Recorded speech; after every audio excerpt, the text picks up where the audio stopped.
unang rekomendasyon po ay kinakailangan mag-approve ng minimum health standard na patutupad po simula ng April 27, 2020. Ito po ay maging applicable sa lahat ng ECQ. Itong mga guidelines po ay dapat matapos by April 25, 2020. Ang gagawa po ng guidelines, ang mamumuno po dito ay ang Department of Health at siya ang bubuo ng guidelines para po sa mga hospital, para po sa testing at para sa hygiene. Ang DOTR naman po ang magre-recommend ng guidelines para sa public transportation. Ang DTI naman po ay bubuo ng guidelines para sa mga employers. Ang DOLE po ang magbubuo ng guidelines para sa mga manggagawa. At ang DPWH ang bubuo ng guidelines para sa infra construction.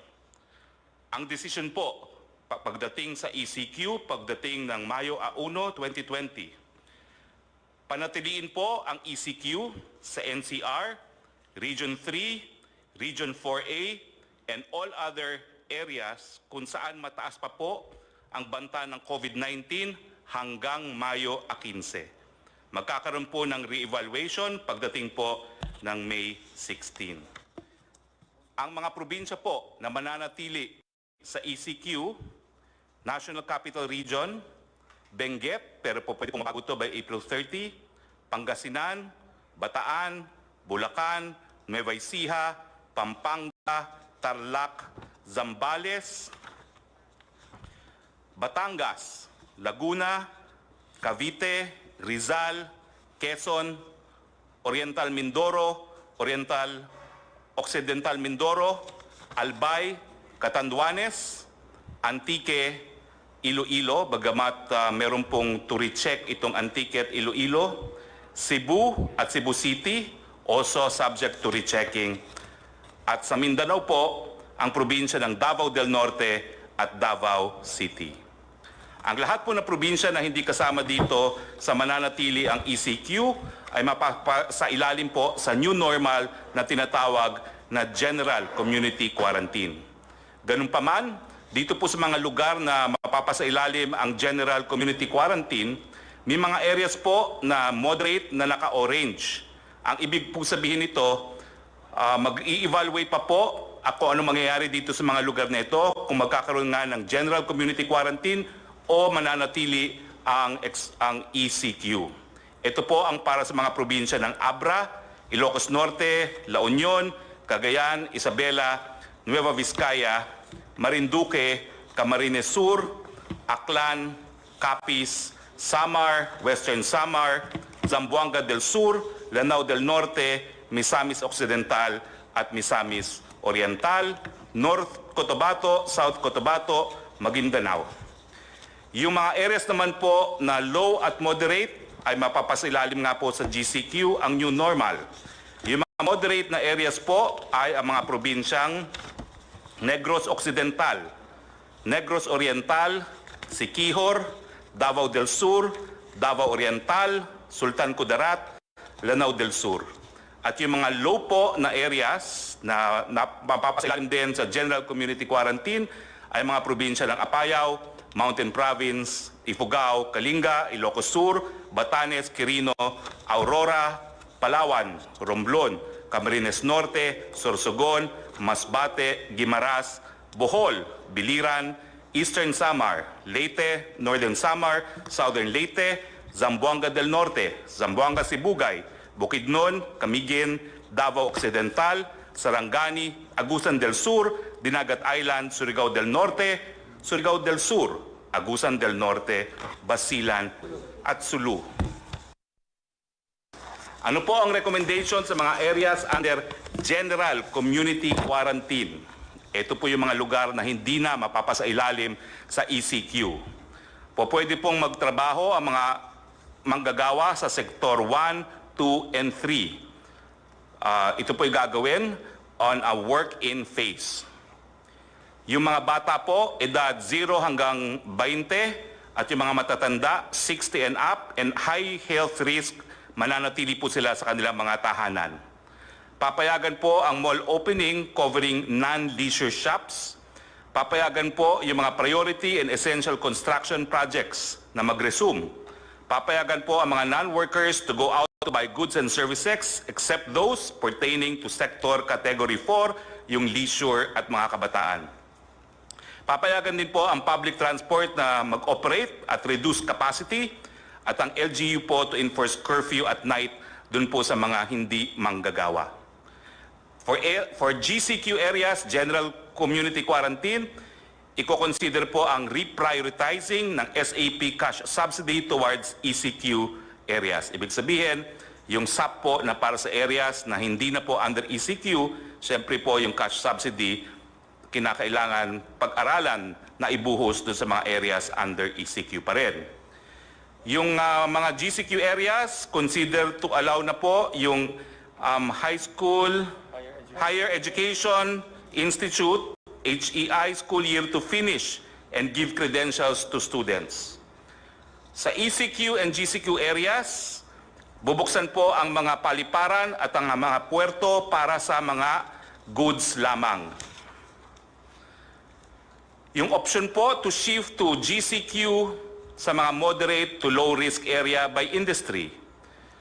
Nagbigay po sila ng rekomendasyon na 100% opening para sa agrikultura, fishery, forestry, sa food manufacturing at lahat po ng supply chain including ink, packaging, raw materials, sa food retail, supermarket, restaurant for takeout and delivery only, mga hospital, logistics, water, energy, internet, telecoms, media.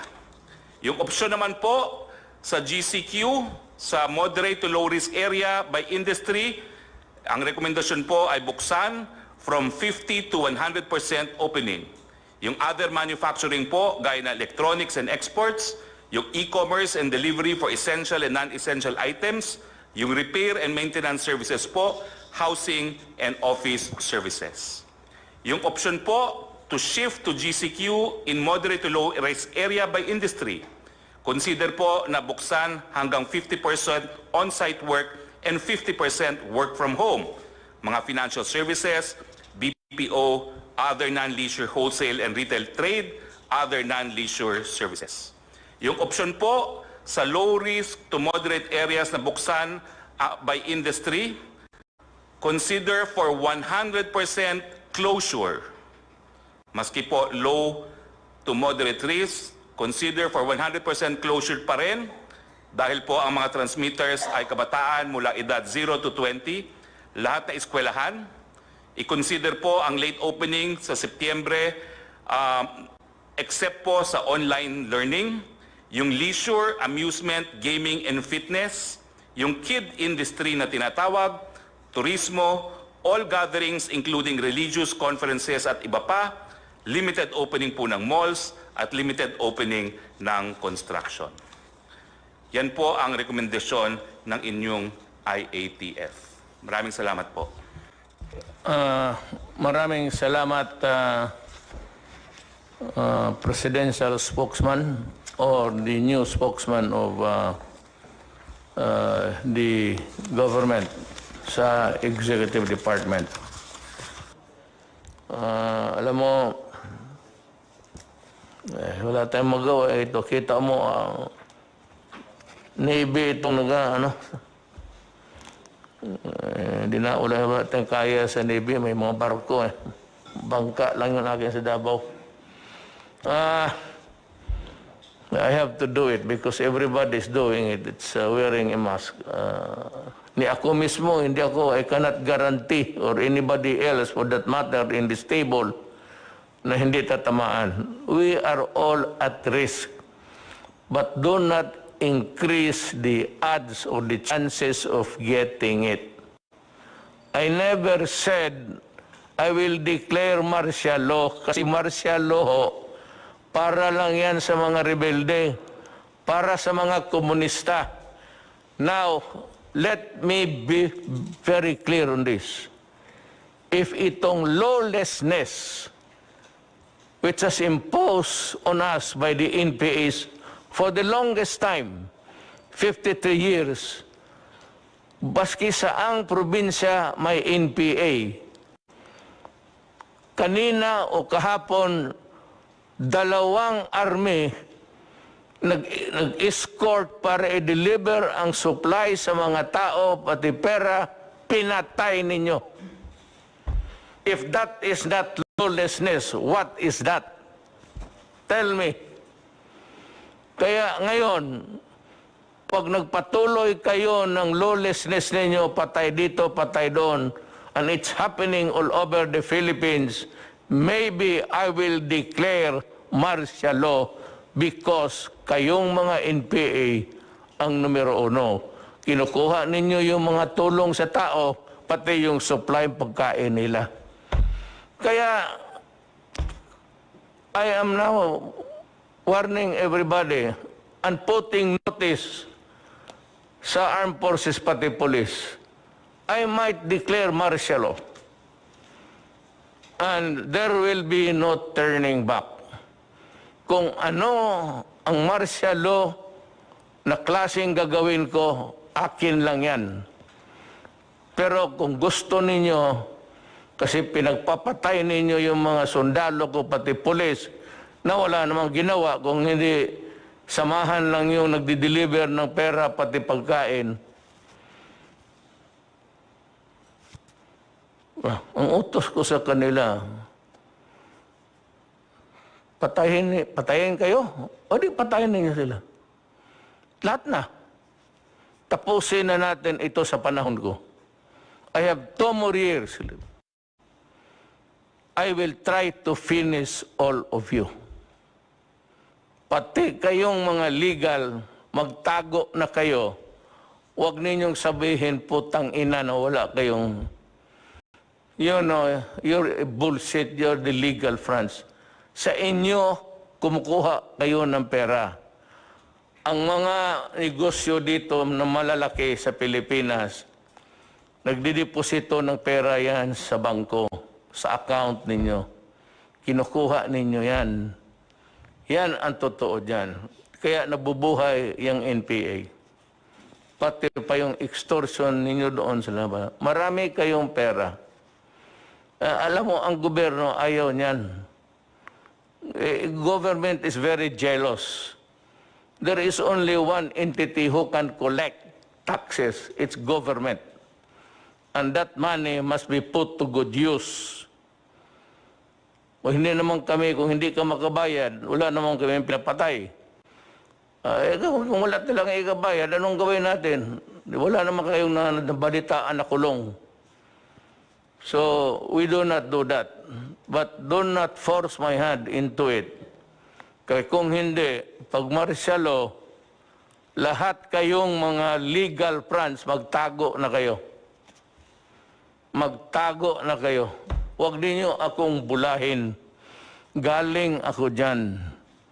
Alam mo yung karapatan noon, ang unang, ang predecessor na tinatawag nila was the Committee of Justice, Freedom, and Democracy. In Davao City, I was a fiscal, but I was handling the karapatan noon sa Davao. For the reason na hindi ko nagustuhan yung klaseng pamaraan sa gobyerno. It was a dictatorship and it was not really, hindi naman tayo sinira ang demokrasya. Kaya kung sabihin ninyo na sisirain ko ang demokrasya, hindi. Lulutasin ko ang demokrasya sa inyo. You made it impossible for me to move. At gusto ninyo ipasok muna yung mga ayaw naman ng military. Binigay ko sa military yung papel ninyo. Sabi ng military, ayaw nila. Sabi ko, you explain to me bakit. So I gave them about 2 hours explaining to me bakit. Bakit hindi pwede yan? Ganito yan, sir. Sabi ko, sige, naniwala ako sa inyo. And I'm calling the armed forces to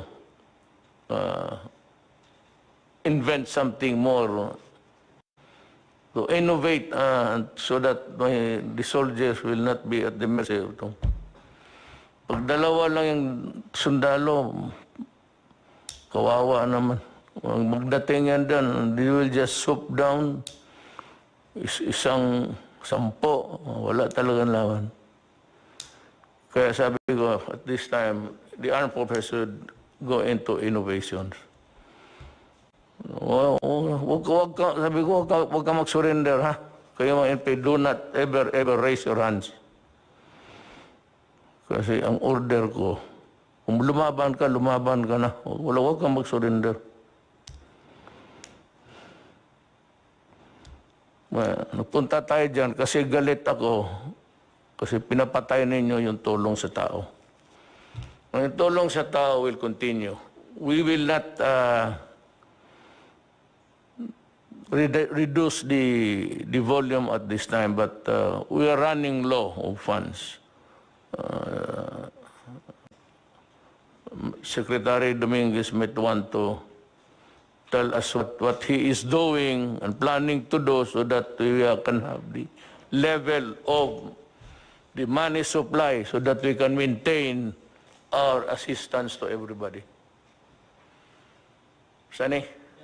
Tagalogin mo lang, Sani. Maraming salamat, Mr. President.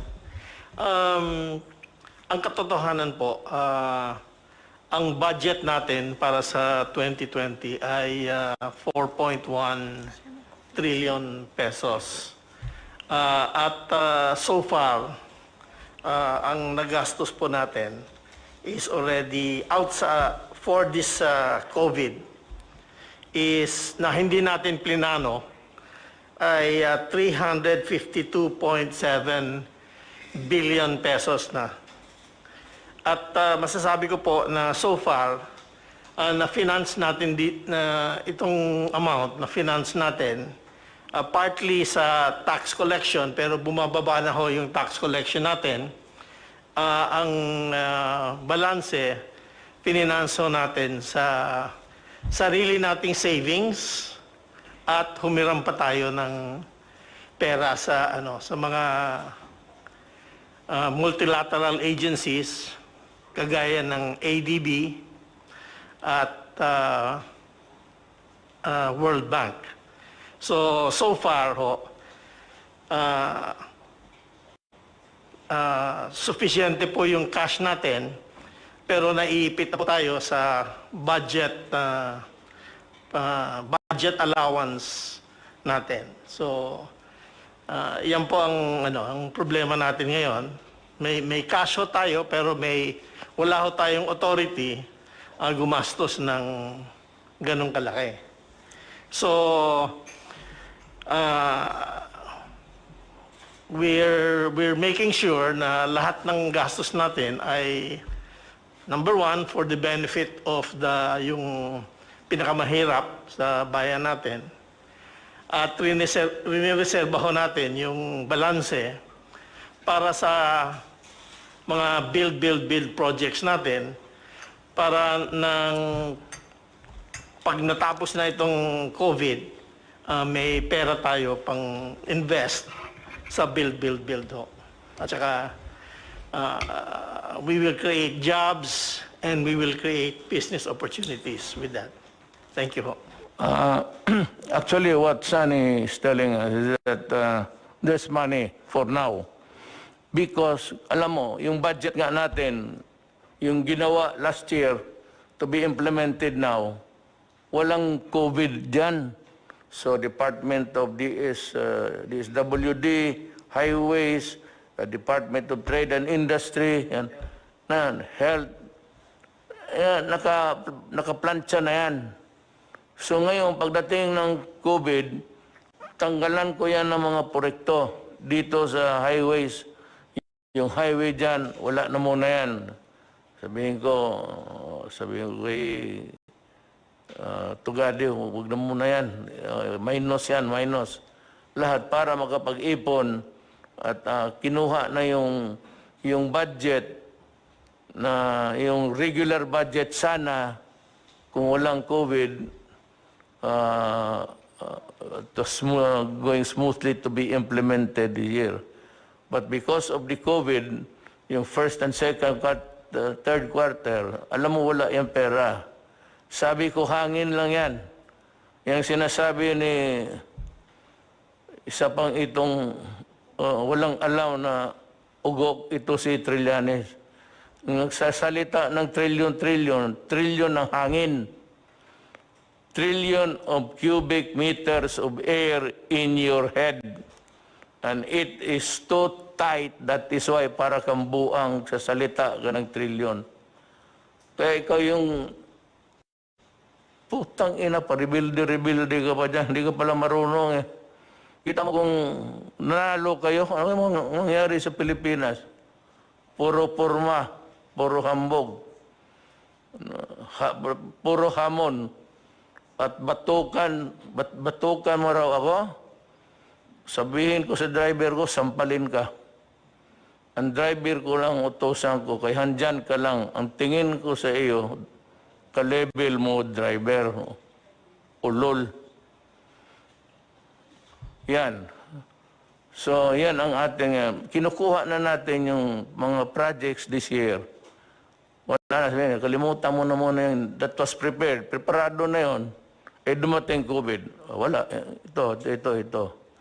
What we are making sure, Sunny has said earlier in the previous meeting, that if the funds are not sufficient, they will have to borrow.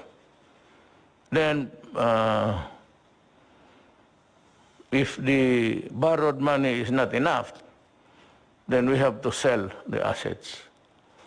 Yung cultural center, maraming sinong mayaman dito na pargawain niyang mansyon. Iyo na yan. Magsalida ka araw-araw dyan, mag-isa. Lahat ng lupa, pagbili ko, para itulong ko sa tao, kasi why am I talking this way? You know why? There is no telling how long, gaano katagal itong COVID sa buhay natin. Kaya lang, at least one of the redeeming factors now, hindi pa man nga sila nag-succeed, but they are working at it. Nandyan sila, punong-puno yung kamay nila sa trabaho, and they are working, and there are signs that they will succeed. Sabi ko sa iyo, sa oras lalabas ang vaccine, i-lift ko kaagad. I-lift ko, wala nang seremonya. Huwag na kayong maghintay, basta pagsabi may vaccine.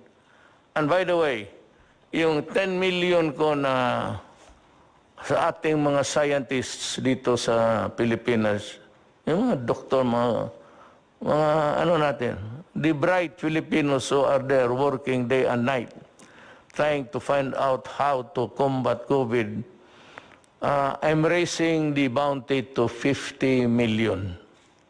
50 million ho ang ibigay ko sa grupo because it is a collegial thing, hindi naman sa isang tao.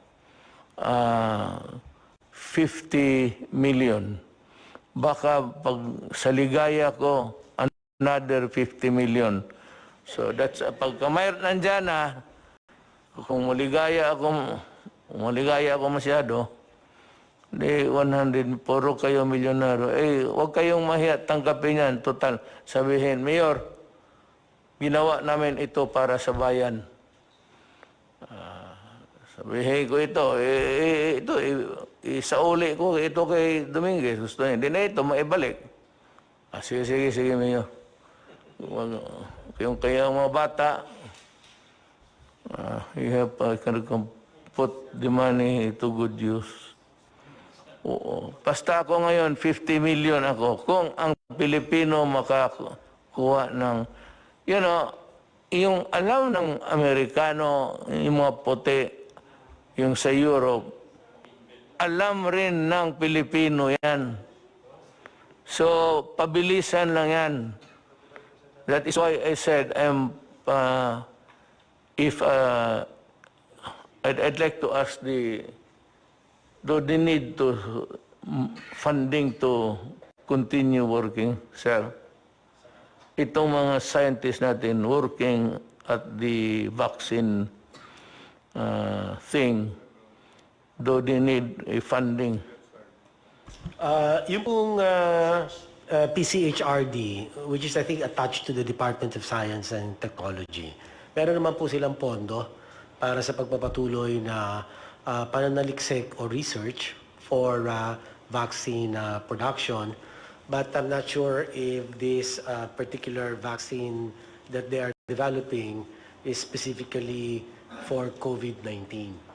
Aalamin ko pa po kung isinama na po nila ito sa kanila pong kasalukuyang research work. Well, anyway, whatever it is, as long as they are working on to find out, to discover COVID, it does not really matter to me. What matters to me is the let me use that, is the dedication and the load of work that they are performing. So, kung kailangan nila ng additional funding, all they have to do, I'm announcing it, is magsabi din sa iyo. And I'd be glad to kung hindi masyadong malaki, I said, ipit tayo sa pera, I will readily give it to them. I'd rather spend all of our money in connection with COVID. Discovery, assistance, lahat. Kaya dito nakatutok tayo. Every time that we meet, ladies and gentlemen, hindi tayo lalabas sa COVID. COVID lang tayo. Huwag tayo na ngayon, nagsalita ako ng komunista at ito mga putang ina mga komunista dito. Kasi sa COVID na mangyari, maraming gutom, maraming hindi nakakain, maraming hindi nakakatanim. So walang pera. That is why papasok ang gobyerno, tulungan sila. Kaya naman, pinagbabaril itong mga putang inang NPA na ito, kaya napunta tayo doon. But that is COVID-connected. Because nagkasakit o hindi makapaghanap buhay because of COVID. You have to connect. Hindi sabihin mo, rumble on. Itong mahilig, itong mga gagong try to rumble onto some other matters and mumble. Alam mo ganito, itong mga putang ina, di ba matay itong mga putang inan to. Marinig niyo yan. Tapos mumbling. Basta. I am just putting notice to everybody that itong komunista, malaki ang gastos natin. Do you know how much we spend sa isang putok lang? Marinig mo man yan. Brrrr! Isang putok yan, 35 pesos. Tang-ina ninyo. Yung 35, ilang ilang sundalong yan. Abusaya, pati kayo mga komunista. Ilang 35 pesos yan. Yung bala ninyo, yun yung bala ng mga sundalo na pinatay ninyo. Kaya ginagamit ninyo pera ng tao pagpatay ng sundalo. Kuha ninyo. Yung mga mortar ninyo, those are the armaments and equipments na nakalkal ninyo sa mga patay na sundalo. Yan pinaputok ninyo, pati pinaputok ng sundalo, pera ng tao yan. But you are not the government. Sige. Yan ang history ng COVID. You will always be a part. Someday, if we will write a narrative of the COVID, nandyan talaga kayo isang chapter sa putang ina para sa inyo. You see how you punish the Filipino people for your ideology. Kayo mga NPA na kikinig, sumurinder kayo. Kagaya ng ginawa ko sa Mindanao. may bibigyan ko kayo ng bahay, bibigyan ko ng hanap buhay. Huwag ninyo agawin yung assistant dyan. Kaawa naman yung tao. Pagkain nila yan, kunin ninyo, wala na. Para na rin pinatay mo yung mga pamilya dyan sa mga lugar na hindi maabot na sundalo. Ang nakakarating dyan yung mga ano lang, walang armas yung mga DSWD. Pero yung mga escort, pinapatay niyo. That's why I'm asking the armed forces now and the police to reconfigure, kasi marami na akong patay, to reconfigure how to go about escorting the health workers. Pakinggan natin si Department of Trade, yung dahan-dahan na pagpasok ng ibang sektor. Magtagalog na lang po kayo. Okay po. Dito po tungkol sa ECQ. Sa You ease up the quarantine to allow certain sectors. Ikaw ho ang nakaalam niyan. Opo. You know better than us. Opo. Mr. President, ang maganda hong nangyari ngayon, even under the enhanced community quarantine, para po hindi tayo magkaroon ng kakulangan sa pagkain, pinagpatuloy ang pag-supply ng food production, pinagpatuloy ang paggawa ng mga pagkain. Tulad ng mga canned sardines, gatas, instant noodle, yung mga basic manufactured products, para parating marami hong supply sa grocery and supermarket. Dahil po kahit community quarantine, ito po yung mga inalaw na mag-operate. So inalaw po ang food production, inalaw po ang mga essential products tulad ng sabon for hygiene, sabon, shampoo, pati ho yung essential din po yung mga alcohol para ho sa mga panahon ngayon. Yung iba hong hindi essential products, hindi ho muna natin pina-operate. In keeping, dahil po gusto po natin ang mga taong bayan as much as possible nasa bahay.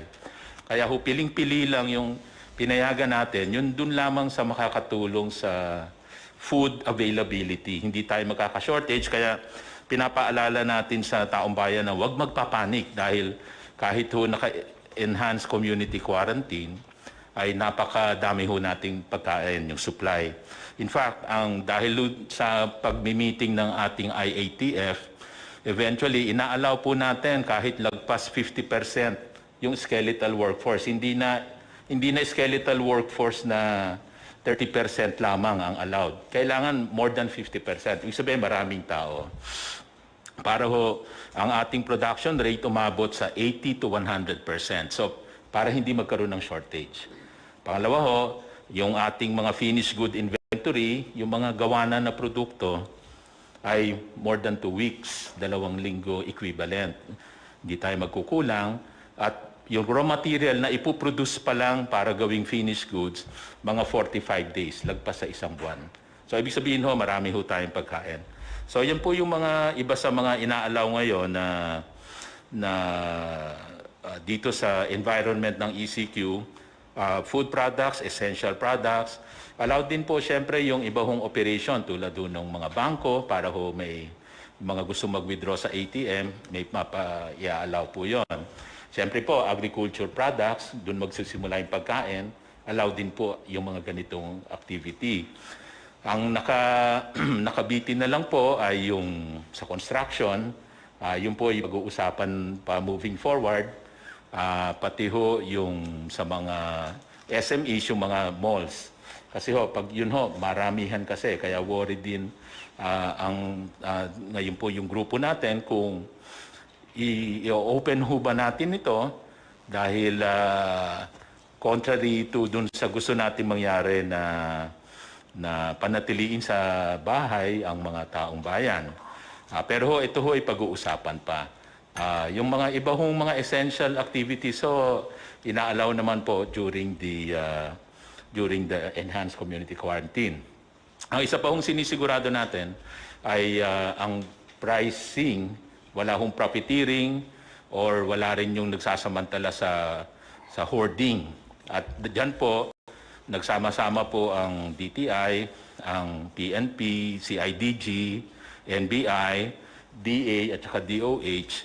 Diyan po marami, over 500 na po ang ating mga nahuhuli na mga profiteers at mga hoarders. Kaya babalaho talaga yan. Isa pa hong magandang nangyayari ngayong ECQ ay yung mga manufacturers natin na re-repurpose. Yung mga dating hindi gumagawa ng mga face mask or hindi gumagawa dati ng mga personal protective equipment, ngayon ho ay gumagawa na sila. Tulad ho nung mga mask na suot natin ngayon, ay yung iba ho dyan ay ginagawa na ng mga manufacturers natin ngayon. Kahapon lang ho, Hanap ka, bigyan mo sana. Kahapon lang ho ay inalaw po natin, nag-turnover tayo ng 10,000 pieces ng PPEs out of the 300,000 na PPEs at yun po yung donation po ng San Miguel Corporation para ho sa PGH, tinurnover po natin sa DOH. So 10,000 po yun out of the 300,000 na ipuproduce pa para sa ating mga health workers. So meron po tayong mga manufacturer na nilipat yung kanilang production para makaproduce ng mga masks, PPEs, pati ventilators gagawin na. Mga 10 kumpanya na ang may involved dito sa repurposing yung manufacturing. Ibig sabihin, magpuproduce na sila ng mga critical products na kailangan ngayon. And moving forward lang po, last 2 items, marami ho tayong piniprepare na tulong sa MSMEs, micro SMEs, lalo na pag na-lift na itong ECQ. Nandyan ho yung pauutangin sila, low interest rate, dun po sa inyong programa na P3, Pondo sa Pagbabago at Pag-asenso. 1 billion po yun nakalaan doon. At sa tulong po, pakikipag-ugnayan sa DOF, sa Land Bank and DBP, another maybe around 30 billion na pwedeng ilaan din para sa mga micro SMEs. Kasi yung micro SMEs, pahihiramin po para meron silang working capital pagka i-restart natin yung economy. Kasi aside from the MSME, yung isang tulong ay yung wage subsidy sa worker na nirelease po ng SSS, BIR at DOF. So, para talagang matulungan sila sa pag-restart ng economy. And lastly, dahil po sa Bayanihan Act ay nagkaroon po ng grace period. Hindi muna babayaran yung loan at grace period ho pagdating sa renta. Yun po yung inyong kinover. Para ho wala dapat paalisin na umuupa sa residential, pati yung renta ng mga micro SME sa mga commercial places. So marami ho tayong prepare na programa para ho sa micro SMEs. Thank you, Mr. President. Salamat, Secretary Lopez. We'll wind up with the 3 speakers from Secretary Dar. Still about food supply, then we go to the health aspect. Sige, Mr. President, fellow cabinet members, ang pinag-uusapan kasi natin dito yung pundo, no? And our budget for this year is finite.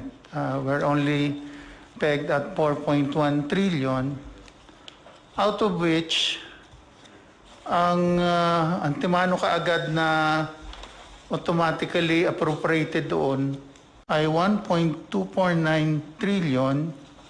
Tapos yung 2.8 trillion, yun yung new appropriation. Para saan yung new appropriation?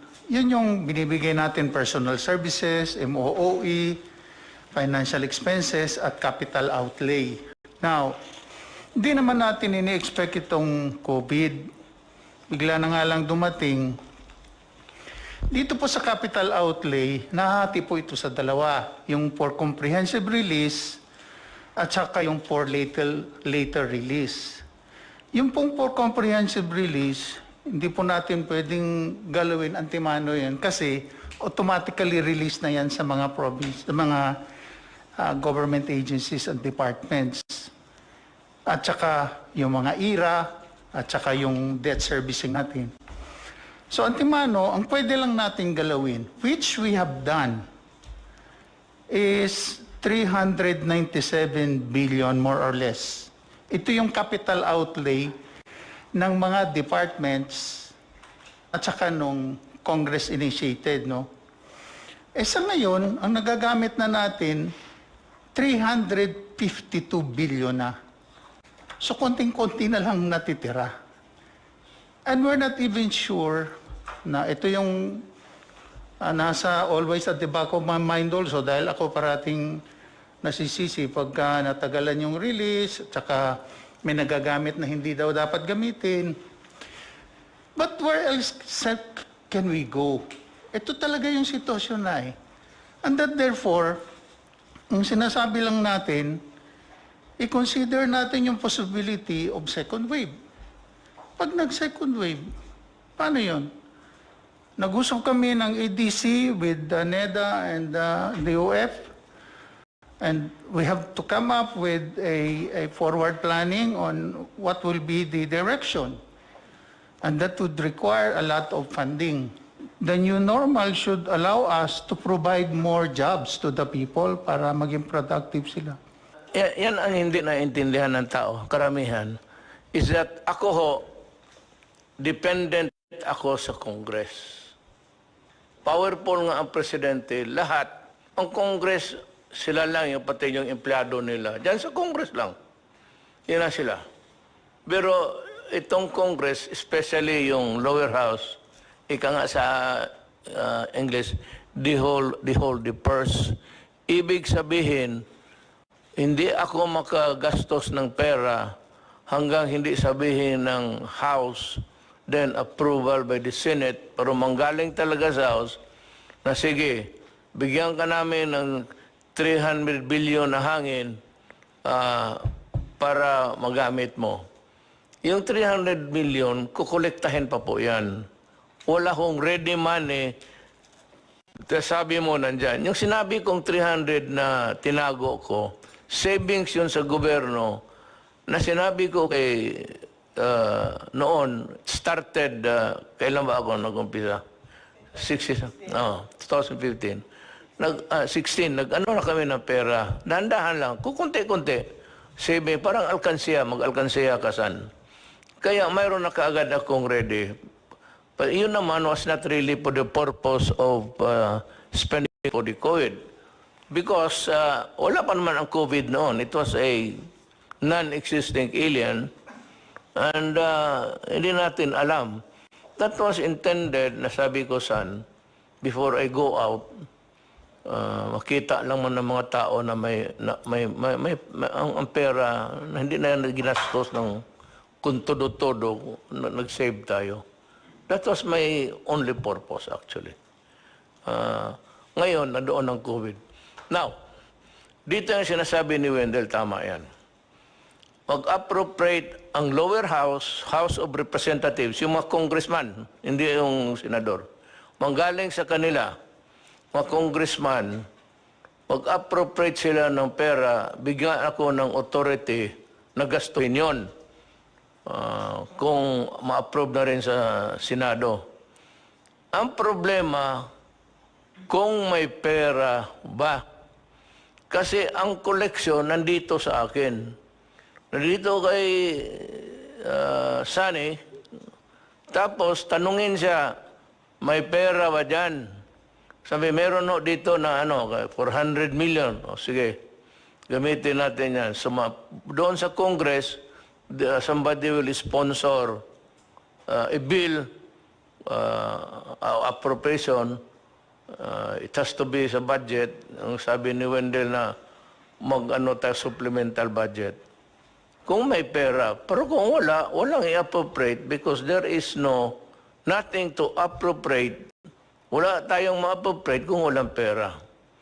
That is why sabi it's dwindling, paliit ng paliit. Because ang inasahan natin na first quarter, second quarter, na collection, wala na. Napurnada na because sarado ang mundo. Ang komunidad hindi gumagalaw.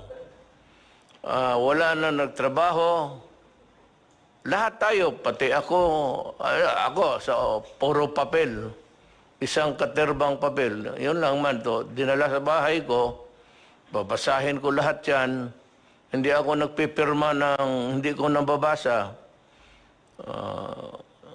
Tapos, para hindi tayo masabit, tapos, yan ang trabaho ko. Wala nagtatrabaho. So, yan ang problema ngayon. It's really a question of money. Money has always been since time immemorial. Now, remember that wala kaming hangarin na pigilin yung pera. It's not ours, it's not anybody's money, but it belongs to the Filipino people and should be spent for the welfare of the Filipino people. Hanggang dyan lang. Now we go to Secretary Dar to see how the agricultural sector is coping up. Thank you, Mr. President. Marami pong salamat. Sa agrikultura po naman, under the enhanced community quarantine for Luzon and vis-a-vis agriculture and food, ang una po natin tiningnan po yung food availability, food accessibility and affordability, plus yung price stabilization and the movement and logistics relating to the food supplies. At the initial stage, Mr. President, ng ECQ, may opening naman ang agrikultura, skeletal level, but even with that, of course, we were practicing again all the health or quarantine measures, may physical distancing at saka din paggamit ng face mask. Then after 1 month, doon sa IATF po, nadagdagan na po yung level na mga aktibidades doon sa kanayunan. So nasa optimum level tayo ngayon sa farming, sa fishing, at related sa lahat po ng even yung mga manufacturing ng agricultural inputs, fertilizers, pesticides, and the like. So marami po tayong sumatotal, mayroon akong individually maibigay na datos, but overall, mayroon tayong sapat po na pagkain. Yung initial days lang, yung mayroon mga sobrang mahigpit sa kanayunan, mas lalo sa barangay na nag-checkpoint. So doon tayo nagka-prone a little problem, but over this time now, hanggang ngayon na ay okay na po yung food supplies, yung movement. Kasi simulat sa pool naman, ang ITF ay nagsabi na there is unhampered movement ng mga cargoes, both food and non-food. So sa bigas po, ang rice outlook natin dito sa taon na ito, mayroon tayong demand na 14.6 million metric tons. Ang supply ay 17.9 million metric tons. So, may deficit na 3.3 million metric tons. Pero gumawa na tayo ng mga hakbang para ang ending sufficiency level natin sa taon na ito ay from a level of 87% lang po kasi ngayon yung naproproduce natin dito sa bansa. Pero with now the additional 8.5 billion pesos for the Rice Resiliency Project, it will bring us to 94% po yung domestic rice production natin. May isang ano lang ako, bago ko makalimutan, isingit ko na lang. And I have asked Buong to talk about this because he was the one he was the proponent who submitted it to me. Buong. Magandang gabi po. Habang patuloy nating nilalabanan ng COVID-19, paghandaan na natin ngayon pa lang ang new normal, nananawagan ako sa pamahalaan na mag-umpisang maglatag ng programang Balik Probinsya at iba pang hakbang na magbibigay insentibo sa ating mga kababayan na lumipat mula sa Kamaynilaan at ibang malalaking lungsod papunta ng mga probinsya. Nakikita naman natin ang naging masamang epekto at hirap dulot ng sobrang pagsikip ng mga tao at pamamahay. Katulad sa Metro Manila, mas mabilis kumalat ang sakit at mas nahihirapan ang ating national government at ang mga local government units na alagaan ang lahat ng apektado ng krisis na kinakaharap natin. Marami pong stranded, hindi sila nakaka-uwi dahil inabot na po sila ng enhanced community quarantine at maraming hindi nakakatanggap ng social amelioration dahil maaring magdodoble, magduplicate po kasi yung pamilya nila ay naiiwan po doon sa probinsya. Marami na tayong natutunan sa krisis na ito tulad ng hirap sa dulot ng pagkumpul-kumpol ng tao sa mga syudad. Simulan na nating paghandaan at tuluyan na nating aksyonan ang isyong ito at huwag nang antayin pa na mas lumala pa ang problema. Kailangan magkaroon ng gobyerno ng long-term solutions upang matugunan ito. Dahil sa kakulangan ng pangmatagalang urban planning at rural development sa mga nakaraang dekada, nagsipuntahan ang maraming mga probinsyano sa mga malalaking lungsod dahil andon ang oportunidad sa hanap buhay.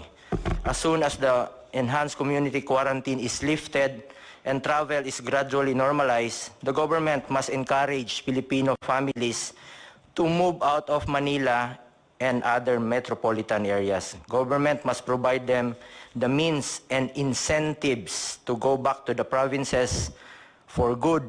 LGUs must also ensure that necessary quarantine measures and mass testing for COVID-19 are in place to prevent those possibly infected from spreading the disease. Ilipat natin ang mga tao sa tamang panahon at kapag sinabi na ng ating health experts na ligtas na gawin ito, pero ngayon pa lang kailangan ihanda na natin ang ating mga probinsya. Dapat masiguro na may kapasidad ang mga probinsya na maalagaan sila at mabigyan ng matitirhan, makakain at ikabubuhay.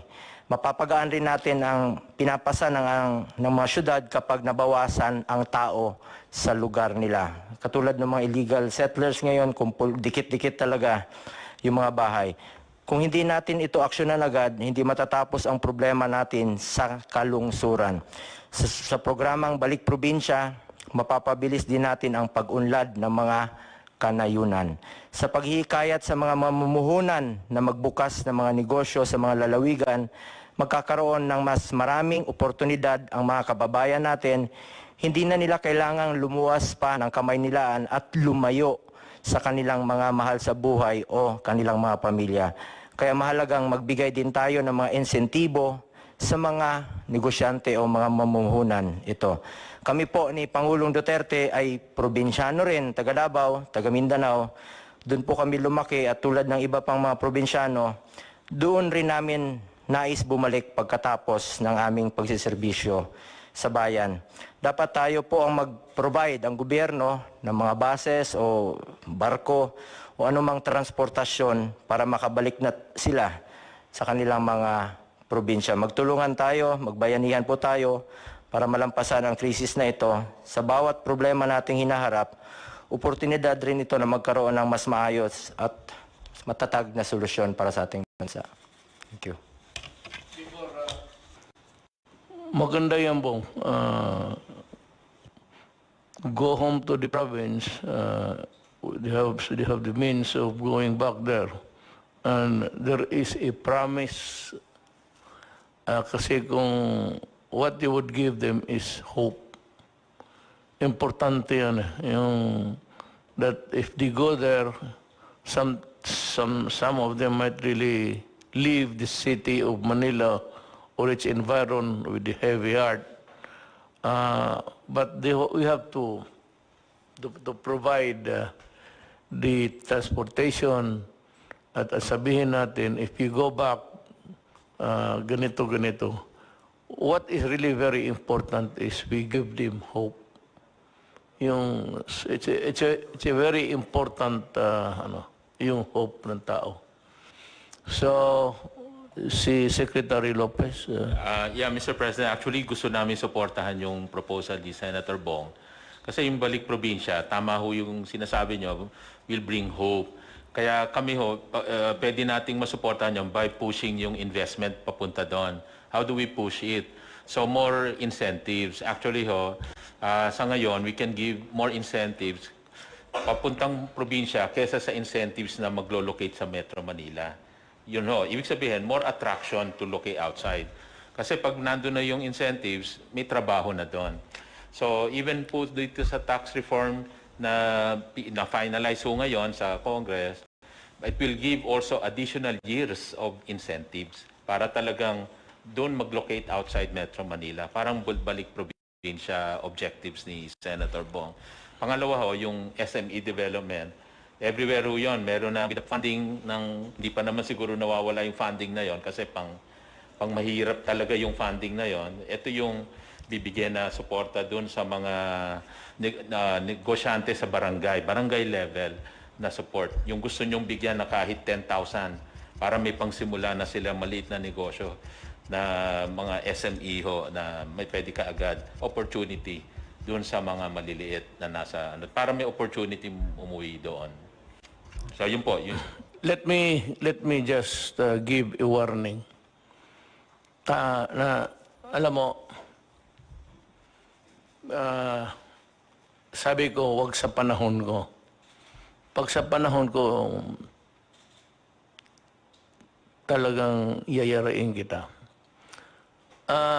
Itong lahat ng pinaghirapan namin dito, study, NEDA, tapos Department of Trade, doing a lot of talking and convincing, and winning the trust of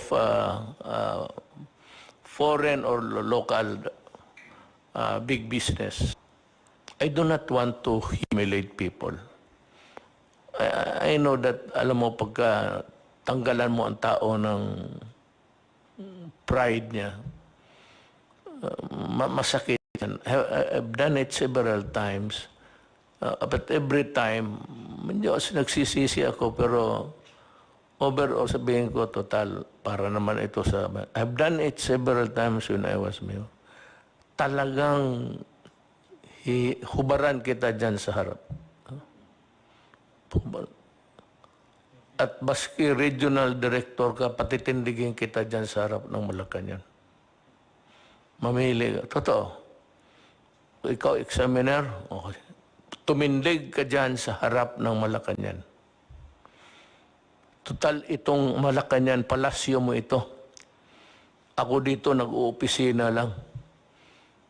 Tignan mo yung palasyo mo isang araw. Init at ulan. Pag namatay ka, mas lalong mabuti.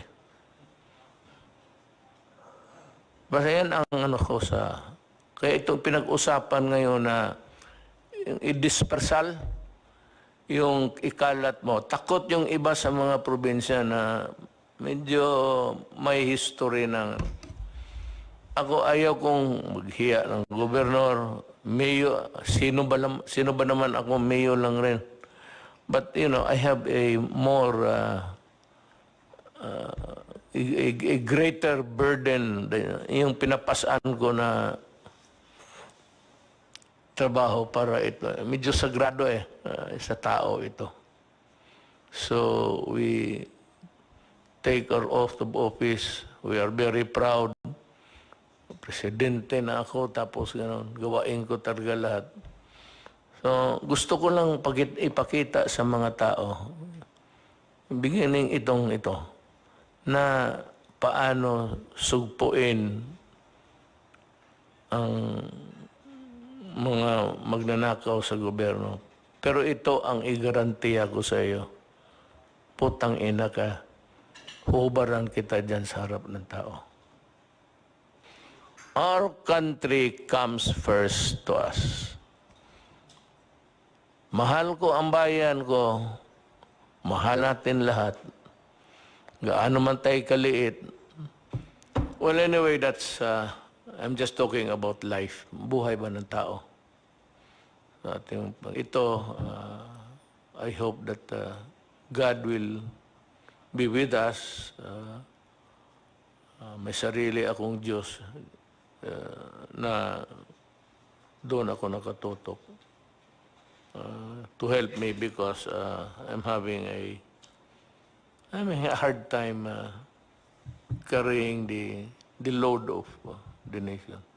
Nung nakapag-ECQ po tayo, nagkaroon po tayo ng sapat na panahon kahit na papano na maihanda po at mapaunlad ang kakayahan ng ating pong sektor ng pangkalusugan, ang mga ospital, ang ating pong mga beds, ang ating pong mga ventilator machines, ang ating pong mga isolation rooms, ang ating pong mga quarantine facilities. Ay nakita naman po ninyo siguro, Mr. President, yung ating PICC, ang ating pong World Trade Center, ang ating pong Rizal Memorial Complex, ang ating pong New Clark City Athletes Village, at mga iba pa pong mga bagong gawang mga quarantine facilities, ay talagang yan po ay napalawig na po natin, napaunlad na po natin ang kanilang kapasidad. Kaya talagang napakaganda po nung inyong pasya na isagawa po itong enhanced community quarantine. At sa aspeto po naman ng kaperahan o sa funding, ang inyo pong PhilHealth ay nakapag-advance po o nakapag-desisyon ng board na mag-advance ng 30 billion pesos para po sa mga ospital, sa pampubliko at sa pribadong sektor, para lahat po ng mga COVID patients ay babayaran po through the COVID benefit package. At in fact, ang board po ay nagpahintulot din na itaas, gumawa ng COVID benefit package, yung mild 43,000, yung moderate 143,000 per COVID patient, and for severe to critical, kaya pong bayaran ng PhilHealth up to 780,000. So inihanda po natin pati ang funding para po sa ating mga COVID patients. So sa pangkalahatan po ay ito po ang ating mga ginagawa, at para naman po doon sa binabalak, batay po sa rekomendasyon sa inyo na i-extend yung enhanced community quarantine, okay po yun. Suportado po namin yan. Kung meron naman pong kinakailangan na luwagan yung mga lugar na sa kasalukuyan naka-enhance community quarantine, ay siguraduhin lang po natin na yung mga pamantayan ng kalusugan or minimum health standards ay dapat pong nakatalaga bago po magluwag. Dahil sa bandang huli po, ang kalusugan ng taong bayan po ang atin pinangangalagaan higit po sa lahat. Maraming salamat po, Ginoong Presidente. Salamat, Secretary Duque. Magtanong kasi ang tao. Ang interesado ninyong gustong lumabas sa bunganga ko, kailan ba talaga ito matapos? Ang COVID ho, hindi matatapos yan. It will be here and it will stay until kingdom come. Pero pag may bakuna na, baka sakali nga mauna tayo, ma-embolden yung ating mga scientists to work overtime to come up with a vaccine. COVID equals vaccine. Period. Siguro nasabi naman ng lahat ng dapat sabihin, and the things that you must know and need to know, nasabi na po namin. And one thing I can assure you, that we were just waiting for the right time. Tiisin lang muna natin. Ako nakikiusap na sa inyo para lang ito sa bayan. Because we are trying to limit the contamination. Kasi sinabi ko itong 6,981, pag ito ang nagkalat, mapoproblema po ako. Mas lalo. Pero ito bumababa na ngayon, mas maraming recovery by 722 as against 462. So, lahat ang sinasabi namin dito, totoo, walang sobra, walang kulang. At alam ninyo ang ginagawa namin. Kung nagustuhan ninyo, magpasalamat kami. Pag sabi ninyo kulang, then humhimi kami ng dispensa. We'll try our very best next time. Thank you. Maraming salamat po. Matapos pong makipagpulong ang ating presidente sa mga miyembro ng IATF, tinanggap po niya ang rekomendasyon ng IATF na ilagay po sa patuloy na ECQ ang NCR, Region 3, Region 4A at iba pang mga lugar hanggang Mayo 15 po. Ang mga lugar pong ito ay ang probinsya ng Benguet na po pwede pa pong magbago by April 30, ang NCR, ang Pangasinan na po pwede rin pong magbago by April 30, Bataan, Bulacan, Nueva Ecija, Pampanga, Tarlac, Zambales. Yung Tarlac at Zambales po pwede pa rin magbago by April 30. Batangas, Cavite, Laguna, Rizal, Oriental Mindoro, Occidental Mindoro, Albay, Catanduanes. Ang Antique at Iloilo pareho pong pwede pang ma-recheck. Ang Aklan at ang Capiz. Pati na po ang Cebu at ang Cebu City na subject din to rechecking. Ang Davao del Norte, Davao City, at ang Davao de Oro po na subject pa rin to resetting. Lahat pong probinsya na hindi napasama sa listahan nito ay mapapasailalim po sa General Community Quarantine. Maraming salamat po. Magandang araw po sa inyong lahat.